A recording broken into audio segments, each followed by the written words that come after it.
Have you ever been practicing emergency braking or maybe even needed to brake out on the road quickly and you inadvertently roll on the throttle as you were stopping?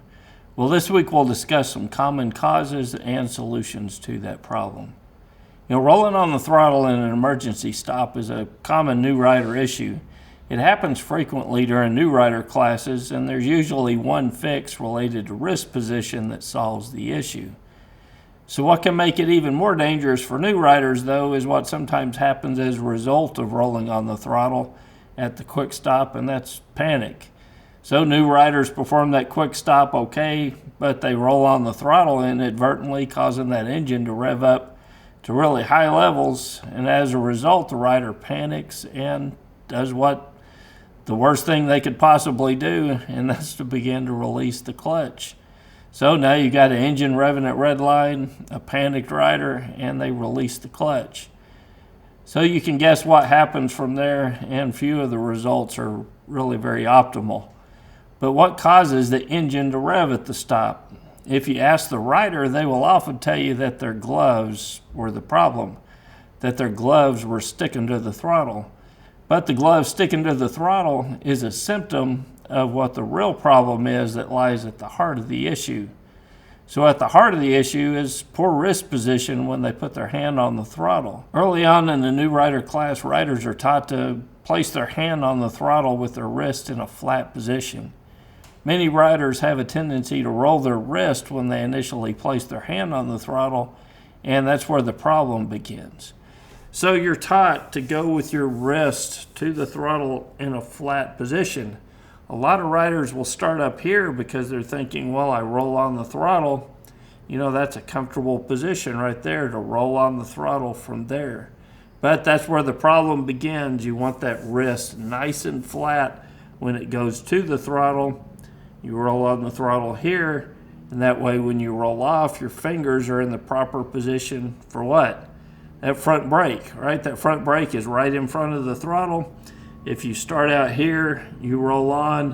When you roll off, your fingers are in the incorrect position to reach for that front brake.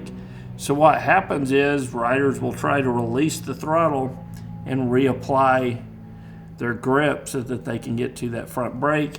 That's where that inadvertent roll on of the throttle occurs, because they're releasing the throttle and trying to get back to the brake. If they start with their wrist in a flat position, roll on the throttle here, roll off, your fingers are in the perfect position to go to that front brake.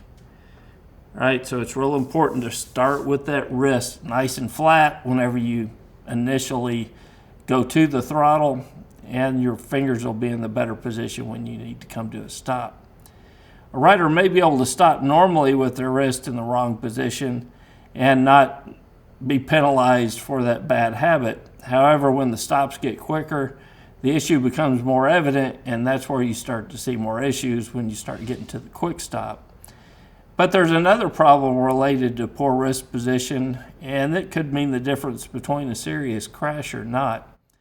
That's the direct impact that wrist position has on stopping distance. So a rider who goes with the wrong wrist position, they roll on the throttle, that car pulls out in front of them, they roll off, they reapply the grip, now they're going to the front brake, as opposed to a rider, proper wrist position, roll off the throttle, they reach quickly for that front brake. So how long does it take to release the throttle and go back to the brake? It probably happens pretty quick. But let's just say it takes a half a second to roll off the throttle and reach for that front brake. At 50 miles per hour or at 80 kilometers per hour, your motorcycle's traveling 36.6 feet or 11.15 meters in a half a second. Now that's a significant amount of distance to travel when you need to stop your motorcycle in an emergency, and most of that distance can be eliminated with better wrist position.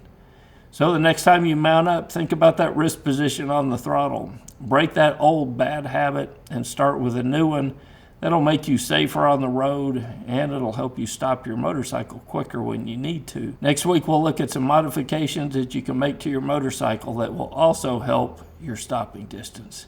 Till next week, guys, it's Kevin with MCrider, and I'll see you on the road.